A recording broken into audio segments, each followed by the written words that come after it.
Hello, and welcome to Connecting Tucson with Jaime Overturf, broadcasting from the Tucson Business Channel, a division of Mark Bishop Media situated in the Stewart Title corporate offices on Broadway in Tucson, Arizona. Connecting Tucson is all about connecting our community, local businesses, and organizations to help our community grow and thrive. Today, we're talking with Kaitlin Czarnecki, the benefits advisor for Aflac. You know, quack, quack. You've seen those commercials, I'm assuming. Kaitlin is a Nevada native. We don't hold that against her, though. Nevada. She and her... Nevada. Oh, no, I said it wrong. Nevada? Yes. Okay, Nevada native. And she and her family just moved here in January. So welcome to Tucson. Hopefully you're getting great Tucson treatment. She's never lived anywhere else, so adjusting to the Tucson life has been interesting. She has two lovely children, her daughter Remy and son Ruger. In her spare time, she enjoys spending time with her family and has recently gotten into hunting. Anything to do with the names, perchance? My children are named after guns because of my husband. I figured. Most of her workforce history was spent in the medical field up until about 6 years ago when she did transition into the insurance world. We're going to get into more of that and some more of Aflac. So thank you so much for coming in and coming on Connecting with Tucson. I'm excited to let our listeners and the businesses know exactly how you and Aflac can help them. Thank you. I'm so excited to be here. Excellent. And I will remember how to pronounce Nevada. Nevada. Okay. Don't go to Nevada and say Nevada. Okay. It's kind of like when you go to Illinois and they say Illinois. Yes, exactly. Yes. Us Nevadans take that serious. I will make sure. Mental note. I'm good. So I know we did a quick brief introduction, Kaitlin. Why don't you tell us a little bit more about yourself and the path that took you to not just insurance, but Aflac? Okay. Yeah. So I was in the medical field prior, many moons ago, and the office was shutting down. It was just not a good fit, kind of too big of shoes for what was for the time being. And so I was forced out by the doctor's wife. She kind of thought that my position wasn't relevant and they were trying to save money. So they cut me and I was just on Craigslist perusing through whatever. I was like, I'll find a job for the time being, until I figure out what I want to do. And Farmers Insurance was actually on there. And so I was like, I thought I was applying for a receptionist position. So I went in for the interview and he was like, we're actually hiring for agents. What do you think about that? And I was like, I don't know. That's weird. I'm good. Yeah. So then what, so you were with Farmers for a little bit, but then you transitioned to Aflac. Is that correct? Yes. Okay. So I had my Farmers agency for almost 6 years. Okay. And I sold quickly after, well, not quickly, but after I was still pregnant with my son Ruger. So whenever that was, I sold and kind of just took time to enjoy the last bit of the pregnancy and then obviously new baby. And then we moved here in January.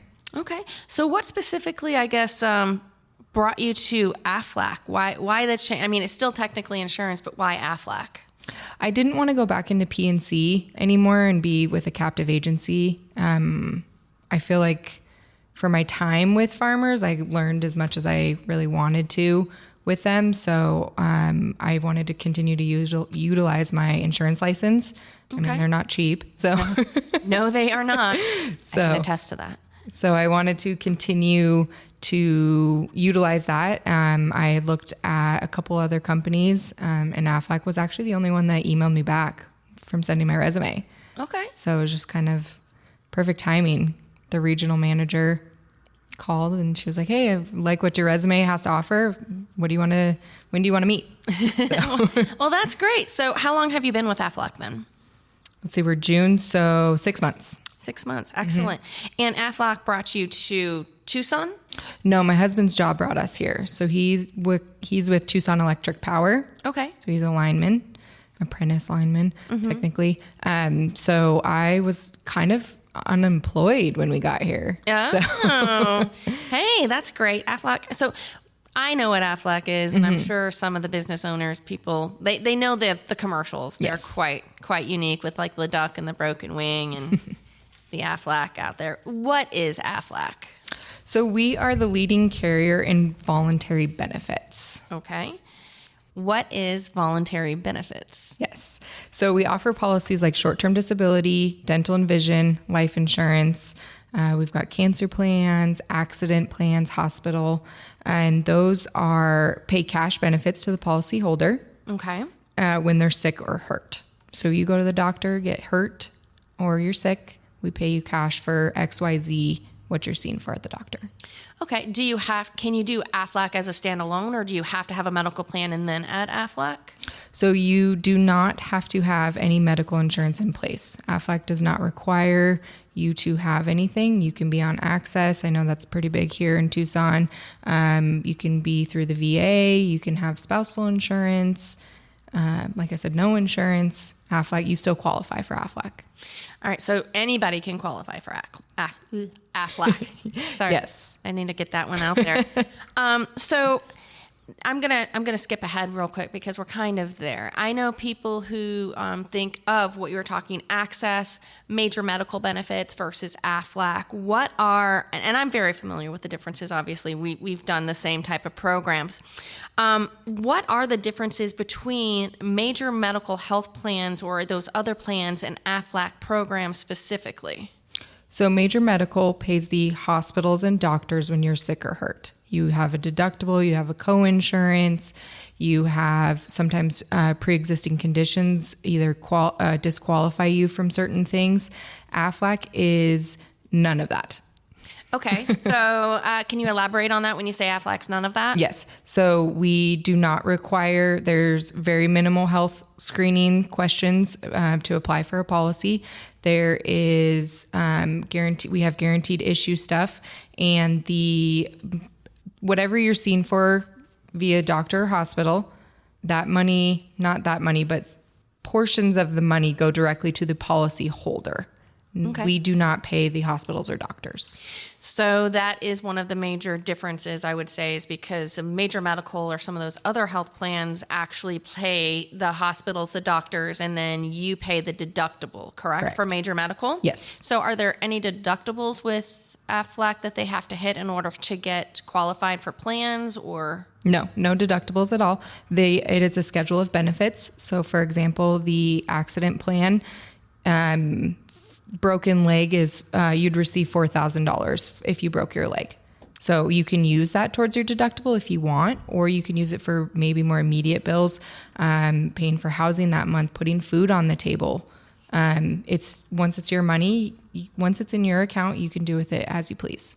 So you do not have to use it for the bills themselves, for the medical bills or the doctors. You can use that towards anything. Correct. So you can go, let's just use the one that you did, the broken leg, correct? And let's just say you do have a major medical plan through a major reputable, like Blue Cross Blue Shield, United Healthcare, whatever that is.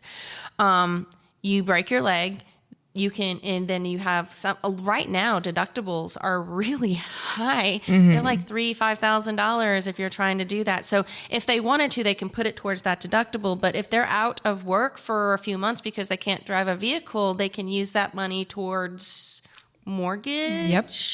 They can use it towards grocery bills, anything of that nature. Yep. Putting food on the table, power bills, gas. Once that money's in the policyholder's account, they can do with it. We don't dictate how they can spend that money, and we're not going to follow up on it either. So that just, maybe you might not know the answer to this question, but let's just say that you do have an Aflac plan and the medical provider finds out that you have an Aflac plan. Will they come after you to try to, say, hey, can you give us that money since it's the deductible? Have you ever heard of something of that nature? No, it's because they're completely voluntary. So there's no way that the medical insurance would know that you have Aflac. Unless you said it. And even at that point, they can't legally come after you it's your money. You're paying a premium for a policy. So there you go. Okay. I'm going to ask what's the catch here in a minute. But you specifically are the benefits manager. What does that entail for benefits manager? What is your role in Aflac? So I specifically seek out local businesses here in town, and I present to them what Aflac could bring and how it could possibly help their benefits package that they may already have in place, or it kind of is a starting off point for companies that may not be able to afford major medical. That's expensive. That's a very really expensive. good point. So, do you do besides businesses? But do you do individual plans too, or do you mainly focus on business? I mainly focus on business, but I can do individual plans. Absolutely. There's cheaper price points for if we bring it through the business. Group rates similar to, major medical. The more employees you have, cheaper it is. But there are direct rates that are available to anyone. Okay, so is there another type of, benefits advisor that mainly focuses on individuals, or is it just you can write everything, but you focus on business? Yes, we can do everything, but I personally focus on businesses. Yes. Okay. All right. And you've been doing that now for about 6 months? Yes. And for Tucson, are you just the Tucson area? Do you do all of Arizona? What areas do you cover as the benefits advisor for Aflac? So I obviously local here in Tucson, but my licenses are in several states. So Nevada, California, New Mexico, Washington, Texas, Arizona, South and North Carolina, Virginia, and a couple more. I'm missing some. Yeah, you're missing a few, but that's okay. I know we've won over it because Yes. that was something that we're doing. So let's just kind of pull it back here. For my businesses out there, let's just say that you came to me and I hold several different licenses in several different states. Mm-hmm. Let's say I've got different employees in different states. So you can write one plan for my business. And even if I have an employee in North Carolina, Washington, or Nevada, you're still able to create one plan? Or do you have to do separate plans for each different state? So as the business owner, you would select what policies you want to offer to the employees, no matter what state that they're in. As long as I'm licensed in that state, I can still act as the agent for those employees in that, maybe Nevada. Okay. I have my license in Nevada. I can still help them acquire policies. So you dictate what policies you want to offer to the employees. Then the employees get to pick from those policies that you originally selected. It's a cafeteria plan. So not every employee has to pick and choose the exact same plan. Excellent. So let's just say I got 3 follow-up questions, but I'm going to go to one. So let's just say I choose some plans that I say, okay, these are the ones I want to offer. What if an employee sees something that I'm not wanting to offer, but they want to participate in? Is that something that they can do? Yes. So then that specific policy would be a direct to consumer policy. They wouldn't receive the discount that the business has been allotted for that policy, but we could absolutely get them that policy if it's not something you wanted to offer as the business owner. Okay, so let's just say that employee did choose something that they wanted, but something from the business. Would that mean that they would get 2 separate bills? Correct. Okay, so then that leads me to my next question. How are these policies paid? Through paycheck? Do they get direct billed and send checks in? How does that work? So if you are a direct consumer, then you would link either a bank account or a bank account or a credit card, and that would be coming out of your personal funds. Through the business, we can link that through payroll, and majority of our policies are pre-taxed. So you would have that deducted from your paycheck on a pre-tax basis. So it would help bring down your taxable income as the employee. So you just have whatever that dollar amount is for all of the policies or one policy that you elect, and that would come out of your paycheck depending on your payroll frequency for the company. So we match the payroll frequency. So we don't have to try and play a guessing game. So you actually work with the payroll company to have it deducted, or I'm sorry, maybe I'm confused. I personally don't work with the payroll company unless you gave me authorization to do so, because obviously, who am I to come into your payroll company? So I would send you a deductions summary of saying, hey, Sally pays this, or John does this. He picked this plan. Then you would send that information to your payroll company, and then they would start deducting. And most payroll companies actually now have, under the deductions dropdown, they actually have Aflac pre-tax and Aflac post-tax dropdowns. Perfect. So it would be listed on your paycheck. So it would be Aflac pre-tax for the employee. Mm-hmm. Is there any tax benefits for the employer when they do this? Yes. So as the employer, because you are electing pre-tax policies, it brings down your total payroll cost. Okay. So reduces your payroll taxes. Nice. Okay. Now, that's great. So we kind of touched on some of the products, but what products and services does Aflac offer specifically for businesses? What are some of those programs? So the The two ones that would be more for businesses, not direct, would be dental and vision. We now offer dental and vision. All the other plans are available for direct and businesses. It's really the rates that is what is beneficial to the businesses. Okay, so let's just talk about direct. What are all of the policies, like you spoke of a cancer plan. Correct. Right. So that could be something where me as an employer, I want to make that available to my employees. And I'm going to say, yes, I'd like that to have there. Is that something that can still be a business, like deduction? Like I can say, I want to have my employees have that as an option to participate in the cancer plan? Yes. Okay. So what are some of the other plans? You've got cancer, dental, vision.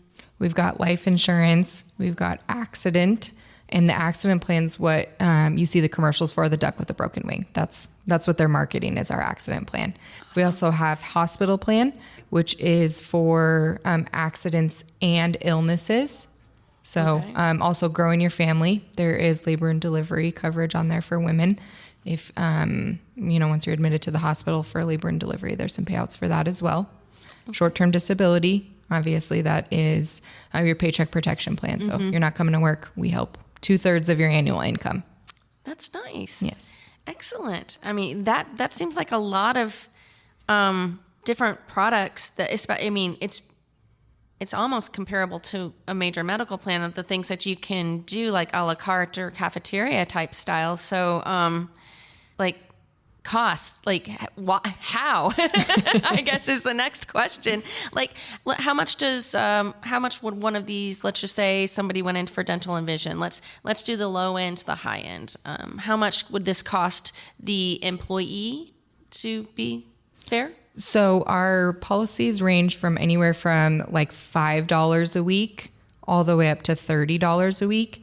And that $5 is going to be like an individual policy, whereas that $30 a week is going to be you're covering you, your spouse, and your children.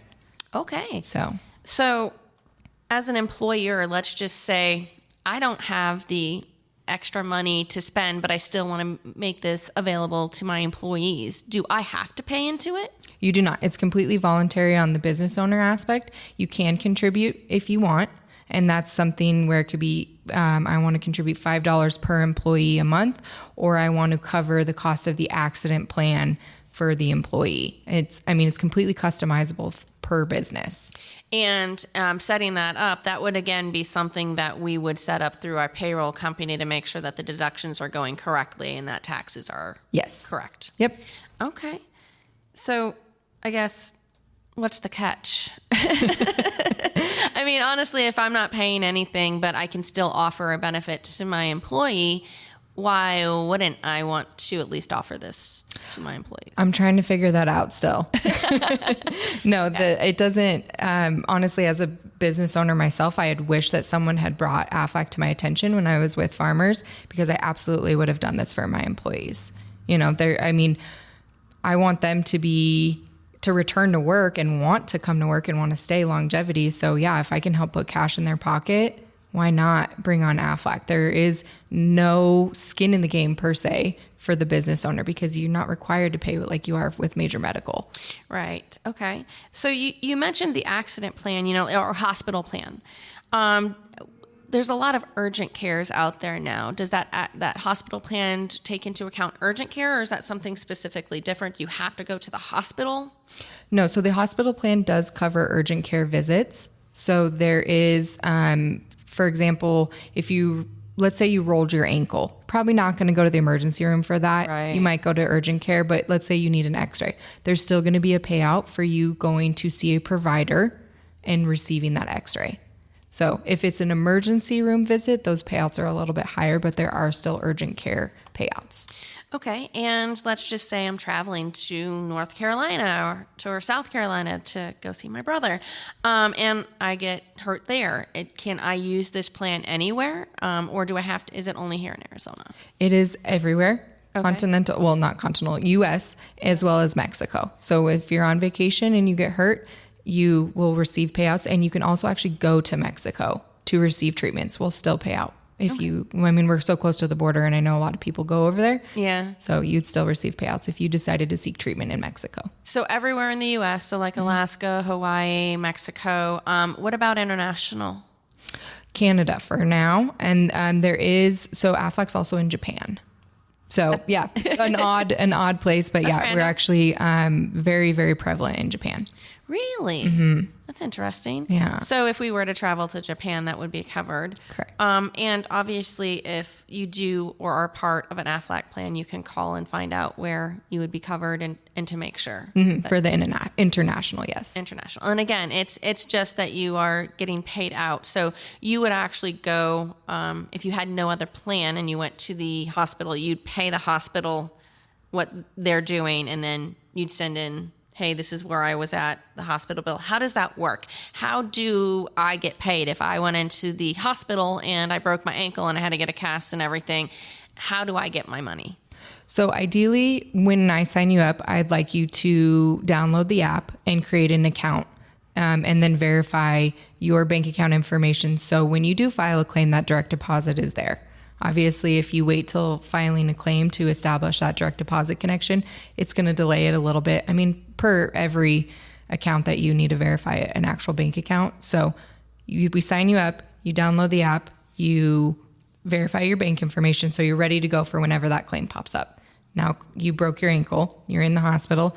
Before you leave, you ask for a summary of services, and that is going to show that the date that you were there, what you were seen for. So broken leg, you had an x-ray, you had cast, you received a walking boot.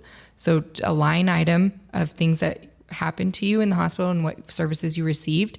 Take a picture of that, upload it on the app, and then we pay you based off of all of that information. If there's information missing, the claims provider will reach out to you and say, hey, can we get a little bit more clarification on XYZ, or can we send another supporting document? Got it. And then once that's there, it's about 3 business days to get paid. Oh, that's pretty quick. Mm-hmm. Yeah. So let's just say, again, we're going to go with the broken ankle and whatever that is. You had mentioned, or a broken leg was $4,000. Correct. Right. Okay. Mm-hmm. So that might not be the correct number, people. I just don't want to put that out there. Don't go breaking a leg. But let's just say we go in, we break our leg, we send in the summary of benefits. What if the hospital stay or whatever, the urgent care is less than the $4,000? Is it still the $4,000 that gets paid out, or do you only get paid back, reimbursed what was sent? So we're not a reimbursement company. So put that in there. So we do not reimburse the dollar amount of whatever the hospital doctors are going to charge you. It is a flat summary of payouts. So, for example, the broken leg is a $4,000 payout. So, okay. So we're not going to minus anything that maybe your deductible was XYZ. We don't deal with any of that. As long as you check the boxes for what is covered, you're going to get that payout that's associated with that. Okay, I'm probably going to need an Aflac plan before I leave tomorrow, just because, extreme mountain biking. Yeah, you already have some bruises, or maybe still, I don't know, from your last one. Yeah, no. So that does beg to differ. So as we are signing up, let's just say I did sign up today. How long does it take for us to actually be a part of the plan? Immediate. So I signed today. It starts today. There is no, you need to take a blood test, or you have pre-existing conditions or anything like that. So correct. You sign the dotted line. Do you take payment immediately? So through the business, there will be, we sync up with your payroll frequency.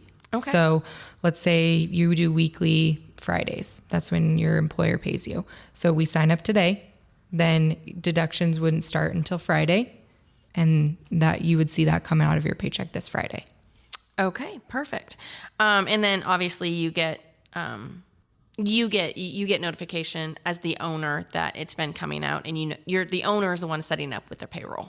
Yes. So what I like to do is I like to make sure that at least for the first couple invoices, I'm hand delivering those to you. Making sure that you've signed up and created your online account. You know how to access it. You don't have any questions. I also walk you through the invoice because there's actually real-time billing on there. So let's say you let someone go. We sign you up today, but you quit tomorrow. You can actually go in and update the invoice to reflect correctly, so you're not paying for that employee that's been gone. So I kind of walk you through that, make sure you don't have any questions. And I like to just hand deliver the invoices because, business owners have a lot of bills. So we do, and they do get lost quite a bit of times too. So you mentioned an app, and I know that the employee or the person whose benefits that they are getting, like, you know, any employee, they have to do an app. Does the owner also have to do an app, or how does that work? So there is a separate business services website for the business owner. That's where you would view the invoice and then also information on the account as a whole. Okay. But if you, as the business owner, choose to sign up for policies as well, then you would have the employer side of it, and then you would also download the app as an employee per se. Okay. So if a business does have more than one employee, that business services app would be able to show all of the list of the employees? Correct. And how much, and let's just say they all sign up for different plans. How does that work on that app? So there isn't an app for the business owner. Sorry. I apologize. Service website. Yeah, I apologize. It's a website. I mean, I'd like to have an app. That'd be cool. Mm-hmm. I'll send that up the chain, see how far it goes. Yes, please, because I love my apps. Yes. So you would just see, say, Sally Smith has a hospital plan and a cancer plan. The total for each plan individually, and then a grand total of what you need to deduct from Sally's paycheck. Okay. Excellent. But that can automatically be set up because it's a set plan. It doesn't change from week to week. It's automatically going to be, unless they add more services, correct? Yes and no. So it is a set plan. Mm-hmm. There are no changes. In that sense, we do act and operate as if a major medical.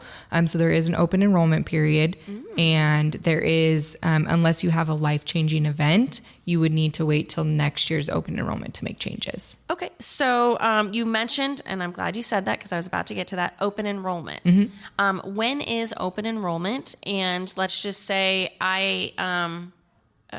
how do I say that? Let's just say that I'm new to getting Aflac. Can I sign it up at any time, or do I have to wait for open enrollment? I'm a new business. You're soliciting me. Can I sign you up that day, or do I have to wait? I personally like to start all policies and accounts on the first of the month because math is hard for me, to be completely honest. So so for instance, it's the 20th today. So I would say, hey, how does July 1 start for an effective date? Cool, great. Okay, so then let's start meeting with your employees either in a group setting or a one-on-one setting, and I will educate them on the policies and direct and guide them on, for their unique situation, which policies might be most beneficial for them. Then we have up until that effective date, so of 7/1, so 6/30, to enroll everyone. Okay. So now everything goes into effect 7/1. So then next year, I'll come around in the month of June for open enrollment. So, and that's something the business owner would elect. I want a 60-day open enrollment. I want a 30-day open enrollment. Okay. It's completely customizable per business owner. Perfect. So that again comes in. So let's just say you come in. It's not technically like an open enrollment that you would for a major medical where you have to sign in like October through December for January. So we don't have to wait till January. But if we were to go today, we have our open enrollment starting on July 1st, which means we can't in December say, hey, the employee who decided not to elect in that can't do it. But if we hire a new employee? Yes. So new employees have that open enrollment that is, again, determined on the business owner if they require to wait 60 days of an employment and then benefits start. Again, you can match it to your current benefits if you want. You can say coverage starts effective day 1 for their employment. Again, a customizable for the business owner. But yes, new employees have the opportunity to enroll throughout the year. Current employees, unless it's a life-changing event, does need to wait until enrollment. Okay. What is a life-changing event for Aflac? Pretty similar to major medical. So marriage, divorce, children being brought in. That's really, really the big ones. Big one. Marriage, divorce, and kids. Marriage, divorce, and kids. Mm-hmm. Okay, excellent. So what about, let's just say, I know a lot of my business owners out there don't have employees. Like they don't have that. Is this a program that would be beneficial to them, and why? So for those that are smaller, so our sweet spot as far as employee count is 3. Okay. So, and that can include the business owner. So if you, the business owner, and you have 2 employees, that counts as a group for Aflac because we just require that a minimum of 3 people sign up on the account in order to receive those business rates. Okay. And again, that can be like, let's just say they are just an individual, but then they ended up hiring employees. Once they sign on, does the business rate automatically take into effect, or does it have to be redone as a policy? So if it's a one-man shop, then those would be direct rates. Now, let's say in 2 months you hire 2 people, so now there's that 3. Then I would have to request underwriting. I would submit to underwriting the business kind of what the risk and exposure is for injury, similar to workman's comp, the SIC. Okay. Each business is given an SIC depending on their risk. Okay. So we kind of follow that loosely. We're not as strict as that, but if you're up on the roof, you're more likely to have an accident than, say, an accountant. So let's go on that again. I know you said you kind of follow the SIC codes. Most business owners know that. Does that mean that the rates are going to be on a sliding scale based off of the risk or what it could potentially be? So, for example, me in an office setting versus a tree trimming operation. Are the rates going to be, we each have 3 employees, or are the rates going to be different? Yes. Okay. Mm-hmm. So, and how long does the underwriting process take if it's 3 employees or more? There's sometimes where I know within 2 hours, mostly 24 hours though. 24 hours. Mm-hmm. And then they know. So you're trying to get, yep. Have you ever had anybody that's not been approved for Aflac? I personally have not. No. I'm just trying to figure out the catch because quite frankly, it seems like, most small businesses, it's really hard for us to get major medical and to keep employee retention. This just seems like a win-win. I guess I don't know. I'm just trying to figure it out. So, let's just say a business owner is interested. You obviously go cold calling. What is the process and steps to obtain the benefits for the policies? What would a business owner do? Can you walk us through from start to finish, like cold calling all the way to signing up? How does that process look? Let's just say it's for a sweet spot for 3 employees. What would you do? So initially, obviously call, verify that they have employees, verify that they are a local business. Mm-hmm. If they're out of state, obviously that makes it a little more difficult because I might have to travel. But I personally like to walk in and I'm very much a face-to-face business. I like to conduct that. I'm not a social media person by any means. So I come in, introduce myself. I ask to meet with the business owner, or maybe there is an HR manager or someone who handles the benefits. I give my spiel about Aflac, go over the information, how it can benefit either what they have in place or kind of give them a starting point for benefits for the employees. And if it's something that they want to move forward with, then we agree on a date for effective coverage. So usually the first of the month.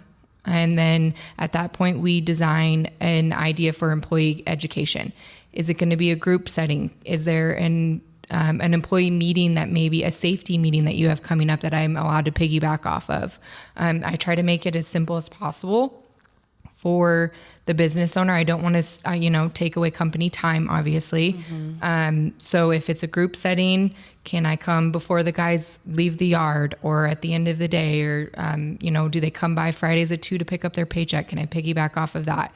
Or can we do an individual setting where it's a tag you're it and you kind of send me an employee and I hang out in the break room? However you want to do it, that minimizes disruption for the workday. I sign everyone up, go over the education, answer any questions that they may have, whether that be paper apps or electronically. It really just depends on my Wi-Fi, to be honest. Sometimes my Wi-Fi doesn't work. Yes. So I got to switch it up and do paper apps. That pain. Yes. And then at that point, I submit everything to Aflac, get approval of everything. And then once I have that official invoice or deduction summary, I present that to the business owner and say, hey, we cross-reference everything that the employee signed up with versus what's showing on the deduction summary, make sure it all matches. And then we're in motion. Okay, so I'm just going to go ahead and ask a few questions. So you meet with the business owners first. Let's say the business owner is all gung-ho, mm-hmm. and you meet with the employees. Do you get any pushback from employees ever? And if so, how do you?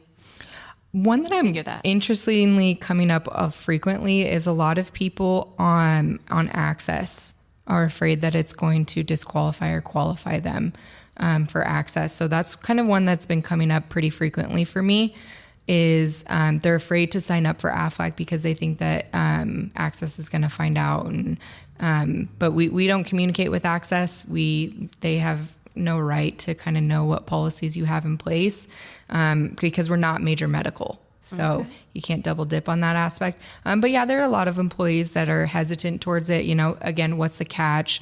You know, why are you giving me this money? Kind of, what do I have to do to get this money?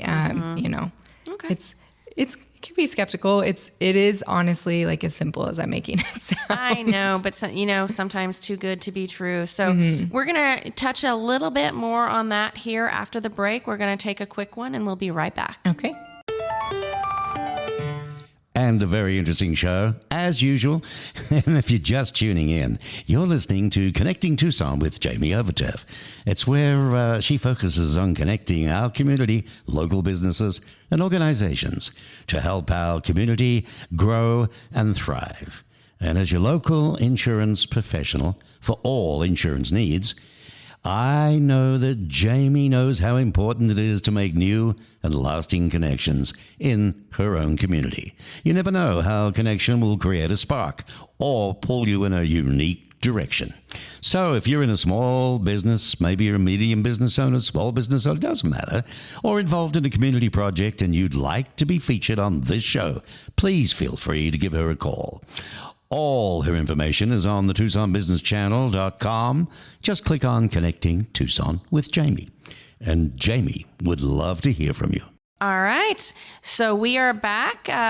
We are speaking with Kaitlin Czarnecki, the benefits advisor for Aflac here for businesses in Tucson, Arizona, and multiple states. So hopefully she gets to travel here coming up. Yes. We were just talking before the break about how sometimes employees might be hesitant in order to maybe, go or try to buy into Aflac. Mm-hmm. What are some of the major pushbacks that you get besides the fact that it's access? And maybe it's a pushback from an owner that you get commonly that you want to kind of dispel that rumor or and working towards that. A big one is from a business owner standpoint is, I talk to my guys and they're not interested. And I tend to be like, look, I don't come into your business and to pretend to know how you operate or how to roof or plumb or anything, you know, so please let me come in and at least educate them. You know, you're not required to sign up by any means.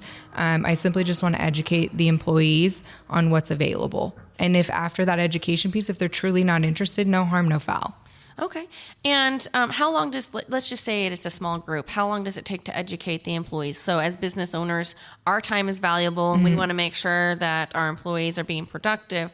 How long does that take? And what are some of the typical questions that you get from either employees or business owners that you can answer right now that might be? Usually takes about 30 minutes. If there isn't a meeting that I'm kind of piggybacking off of, I usually like to do like a lunch and learn. So, you know. Do you provide the lunch? I do. Yeah. There's another reason. I do. Yes. You know, you can't make decisions on an empty stomach. No. That's what my mom always said. Make a decision. Did you eat first before you decide? So everybody's looking at me. I'm not sure why. I'm probably getting hangry. I always get hangry.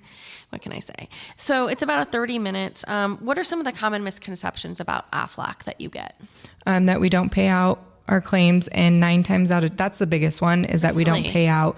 Usually that's because the claims process is missing information or they received the wrong information. So a lot of times people will send in their discharge paperwork, which doesn't usually always say what exactly happened to them or what was done. We need a list of services. Okay. So that discharge paperwork, it says go follow up with your PCP in 2 to 4 weeks or, stop eating so many carbs or whatever. But that doesn't tell us why you were there, what you were seen for.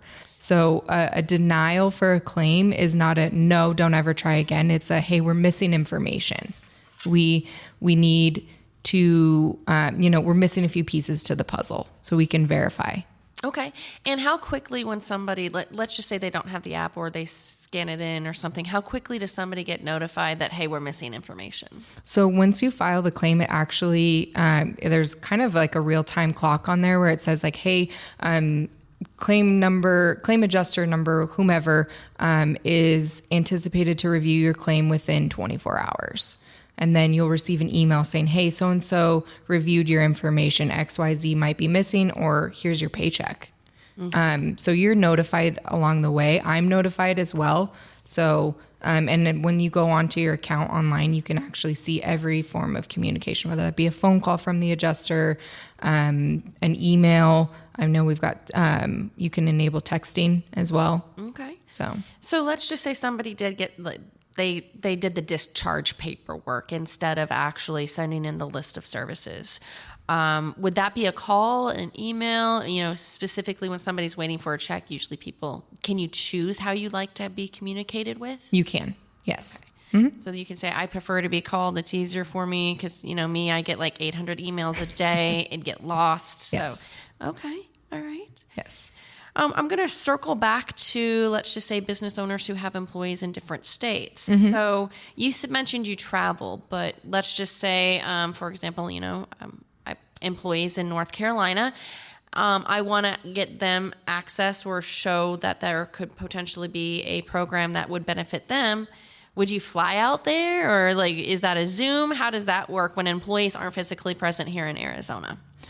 We'd probably start with a Zoom and do that way. And then if they needed an agent, kind of a face-to-face agent, and I wasn't able to get out there, I would probably, reach out to whomever's local to them and maybe bring that agent in to kind of help represent me and Aflac on that aspect so they could have that one-on-one face-to-face. But we have a company where half of the company's in Phoenix.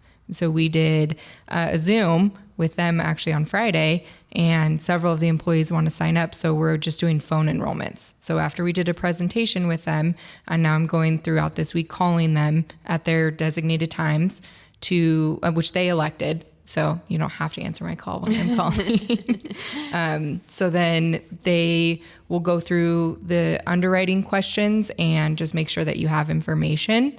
And then from there, I can text or email you the application to electronically sign. Excellent. So it doesn't have to be in person.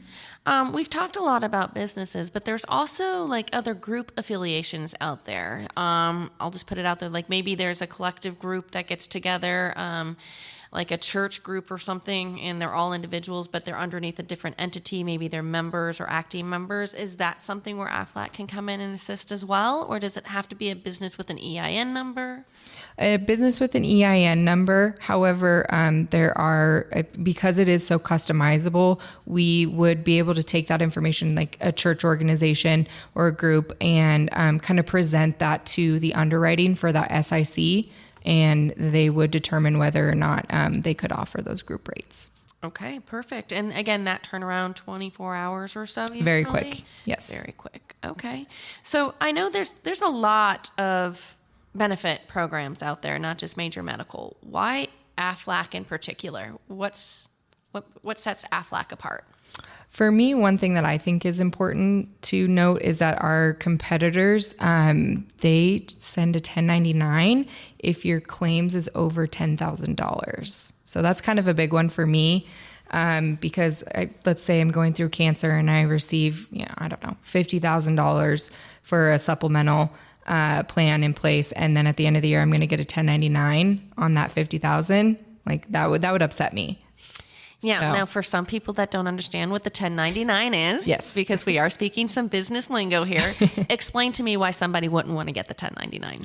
So because this money is pre-taxed that you're receiving, you don't pay taxes on it. So in order to just completely lost my train of thought. It's okay. 1099. 1099. Why would a business why would I not want to get a 1099 even though I got a $50,000 paycheck? Why would Aflac not do that? But why would I not want a 1099? Because you'd have to pay taxes on that $50,000 at the end of the year, come tax time. So Aflac does not do a 1099, and I just want to let everybody out there know the 1099, because it is pre-taxed, you're not paying taxes on that dollar. If somebody sends you a 1099 from another benefit program, you now pay taxes. And if you have a 25% tile tax rate, you're paying 25% taxes. So some of that money goes back to the government. Yes. Correct? I was just trying to put it there for you. Mm-hmm. All right. So are there any other benefits to Aflac? That's a major one, though, by the way, especially if you have a larger payout like that for a cancer plan. Mm-hmm. But what are some of the other benefits beside that other benefit programs out there are not that would set Aflac apart besides the 1099? We also have local agents in every city. So we have a local office here in Tucson. There is a local office in Phoenix. I think being local is a big proponent, because you don't have to call a 1-800 number to reach an agent. I personally give out my cell phone number. Please don't text me at 2:00 in the morning. So, but Ditto. It happens. Ditto. But I personally pride myself in customer service, because I think that it's important. If you're paying for something, you should receive top customer service. Absolutely. Okay. So it's insurance industry as a whole, obviously, I know. The things that set other carriers apart sometimes is the claim process. Can you tell me about the Aflac claim process, how that works, and from start to finish, what you would do? I broke my leg. What comes next? So you break your leg, you've been discharged. Before you leave the facility, whether that be urgent care, ER, even your provider, asks for a statement of services. A summary of services is another term for it. You basically just want a piece of paper that is showing what you received and what was done to you while you were in the provider's office. Okay. And then once you get that, is that uploaded, emailed? How does that work? And who contacts you? Is it an 800 number? Do you have a specific claim adjuster that you work with throughout the process? So if you downloaded the app, you would open up the app and it would say, are you sick or are you hurt? I'm hurt. Okay. When were you hurt? Yesterday. Did you go see a provider? Yes. Provider's information, Dr. John, at Tucson Hospital. Mm-hmm. And then very few questions. I believe there's 5, if I remember correctly. And then at the end, it asks you to upload a picture of that summary of services. Nice. And that's it. And then somebody contacts you, or the claims department. Okay. So once you're assigned a claims representative, you're with that person from Start beginning to end. Yeah. So unless there's an escalation, which could happen, but sometimes happens. Absolutely. So you don't have to keep calling an 800 number and you get somebody new who you're having to explain something over and over and over again. It's the same person. That gets kind of redundant and frustrating if you call the 800 number. That's great. Okay. So Kaitlin, why did you choose to represent Aflac? Honestly, it was my mom that had kind of guided me after interviewing. I was like, I don't know, maybe I should see what else is out there. And my mom was like, well, I've had Aflac for 20 plus years. And interesting enough, my mom's Aflac agent kind of poached me when I was in my 20s. She was like, you should be an agent. And I was like, insurance, come on. That's awful in my 20s. That's not a cool thing to do in your 20s. No one wants to be an insurance agent. Who aspires for that? Oh, that's true. So, full circle. I called her and I was like, hey, guess what I'm doing? And she's like, I told you. Should have done it. Anyway, so I've seen firsthand that it is beneficial. It has helped my mom. She's kind of clumsy, so she's had a woman after my own heart. She's had a lot of claims paid out to her, and it's always been a very pleasant experience. She had nothing but great things to say about it. So having that personal experience on the consumer side really hit home for me. Nice. So you just touched on something. Insurance. Typical insurance, you have claims, you don't have the accident forgiveness, your rates increase. Do your rates increase the more you use Aflac, or is it a set rate? How does that work if you keep doing the claims? It's a set rate. We do not increase for the amount of claims that you put in. And you can actually, let's say that you, on a side note, you leave the company that allotted you those rates. You can actually continue to pay for those rates and take them with you if you leave the company. So let's just say there's a major soda brand out there that's got Aflac with that company, and if they want to continue to keep Aflac with those business rates and they leave and go to Corporation D, whatever that is, they can still continue with the Aflac program that soda company provided. Yes, it would just be on a direct rate. So then those premiums, obviously you're not getting a paycheck from company A. Yeah. So you would just link your bank account or credit or debit card and pay for those personally. Excellent. So I guess so we got the claims. So that's just weird to think about. So like, if you pay out $50,000 and you're still on the cancer policy, let's just talk about that real quick. You have a cancer policy, you go through cancer. Obviously it gets paid out. And do you have to write a new policy, or do you stay on that policy just in case to keep everything going? How does that work once the policy's paid out for that? So cancer is a little different. So if you get diagnosed with the same amount of cancer, same type of cancer, there wouldn't be that initial diagnosis payout because you've already received it. So that's a one-time payout specifically on the policy. But treatments and other services related to cancer would still pay out.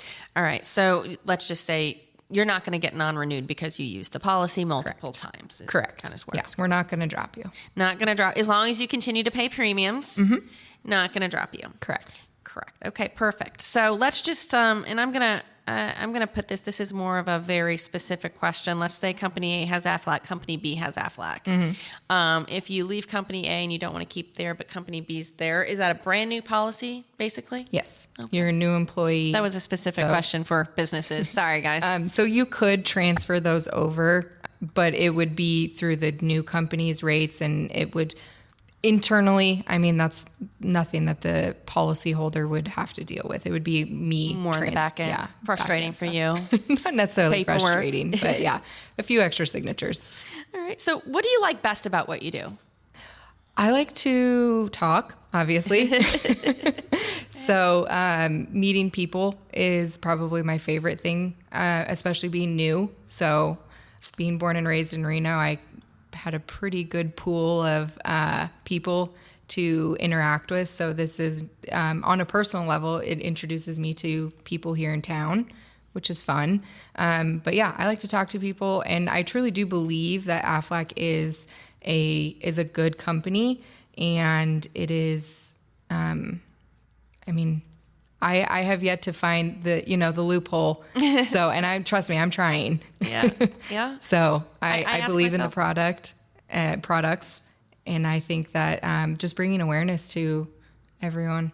And then I get to meet new people, find out new restaurants. Earlier today, I was at a light company, which had a gorgeous showroom. I want to go back and just stare at all their lights. Oh yeah. I like those companies. I need some new light fixtures myself. But the money to spend, man. Yes. Yeah, that's the hard part. It is. Are there any success stories that you'd like to share that maybe resonate either with business owners or personal levels? Success stories as far as Aflac? Yeah, what's been something within Aflac that you think what's something that you're proud of, or something that you're like, hey, this was really good for that business, and this is why. Or it could be on a personal direct, like I really helped this person out and I was able to assist them. So for me, being with the company for only a handful of months, I haven't had to deal with a claim on any of my clients, knock on wood yet. I know it's coming, obviously, right. Nature of the beast. But probably my favorite thing as far as Aflac goes is, so Aflac was founded on the cancer plan. So a family member of the three brothers had cancer, and it was, detrimental to them financially. Oh. So that's how Aflac started, was how can we create a cancer plan that doesn't, bankrupt other families. So cancer is the baby of the company. Absolutely. There's the most extensive list of benefits on there. And Aflac actually has a cancer foundation hospital in Georgia. Really? So yeah, I did not know that. Children's cancer facility down there. Okay. So they, my boss actually was just over there a couple weeks ago in Georgia, which is cool. So she got to see like how it all works, which is I think is really interesting is so the researchers are actually on site of the hospital. Wow. So a kid has, whatever type of cancer, the researchers are coming in, looking at their numbers, looking at their diagnosis, everything, going back to the lab and creating a specific chemo treatment for that patient right there on site. So it doesn't have to be shipped off to anywhere. They're right there. That's amazing. I think is really cool. I mean, it's terrible that right. cancer, but I think it's cool that there's just so much customization. Was kind of a poor choice of words, but well, no, right, exactly. You have a lot of different opportunities within that plan that gets paid out, unfortunately, right. But that is what makes Aflac better for the cancer plan. Yeah. And in 2019 we won Toy of the Year. Toy of the Year? Yes. Oh, the duck? Yeah. So, oh, sorry. So it's called My Special Aflac Duck. And what it is, it's an animatronic duck that goes through treatment with the children. So it's soft and cuddly to an extent for comfort, for treatment. And then it also has these little RFID cards. So if the doctor is like, how are you feeling today? What hurts? The child can hold up this card to maybe the duck's stomach or the wing or the neck. And it actually talks to the physician and communicates with them. And so that's amazing. Yeah. So we won Toy of the Year for that because, these children are usually in treatments for months and months on end to have that kind of comfort and to be able to communicate with providers. Oh, that is amazing. I'm going to have to look at that Toy of the Year. Yeah. So I'm going to circle back to the cancer plan. And I know we talked about that people were really worried that it would disqualify them for access or something. What about, let's just say somebody who's on Medicare? Can they also still get Aflac? Is there an age limit? How does that work? So we do cap out at age 75, so 18 to 75 for an individual policy holder. However, Medicare does not disqualify any Aflac because some of our policies are age banded. That would really be the only difference. But no, you could still obtain while you're on Medicare. So let's just say you obtained it at 65. Does that mean that the policy stops at age 75, or does it continue to go on through until age 100? You just have to purchase it before 75. Correct. Okay. Perfect. So what is your goal within Aflac? What goals do you have here in Tucson and within Aflac? My goal is to just educate everyone. I think that so many people just see the commercial and be like, oh yeah, the duck with the broken wing. But like, what does that mean? Exactly. The commercials, great marketing, great brand recognition, but like, they don't know everything you've got. Yeah, they don't know. So my goal would be to educate everyone on that. I would love to, internally, I'd love to hit President's Club, which is a big thing. So they're going to Spain next year. So I'd love to hit that. That's a personal agent goal of mine. All right, there you go. So. All right. Is there anything we haven't covered that you'd like to talk about? Or did we touch it all? I think we did, honestly, yeah. Probably one thing would be that COVID, coronavirus is covered. So we did pay out for that. Okay. So I think that's still pretty prevalent. Yes, it is.